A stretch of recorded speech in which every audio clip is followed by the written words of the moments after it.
এই শীতের বাজারে নানা রকম রং বেরঙের শাকসবজির মাঝে এই মেথি শাক দেখে তো আর লোভ সামলানোই যায় না। আর এই মেথি শাক আগের দিন আমি নিয়ে এসেছি, আর এটা দিয়ে আজকে ডিনার বানাবো।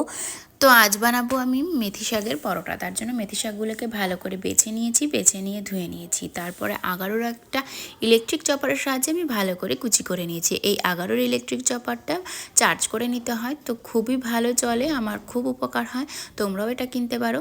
তো তারপর এখানে আমি আটার সাহায্যে পরোটা বানিয়েছি, তাই জন্য নিয়ে নিয়েছি 2 কাপ আটা, মেথি শাক কুচি, আর এখানে সেদ্ধ করে 2টো আলু রেখেছিলাম, সেটাকে গ্রেট করে নিয়েছি, সেটা দিয়ে দিয়েছি। আর লঙ্কা কুচি, পেঁয়াজ কুচি, লঙ্কার গুঁড়ো, জিরের গুঁড়ো, কিছুটা চাট মশলা, আর এখানে সাদা তেল দিয়ে আমি ভালো করে আটাটা মেখে নিয়েছি। আর একটু মিষ্টির জন্য গুড় ব্যবহার করেছি।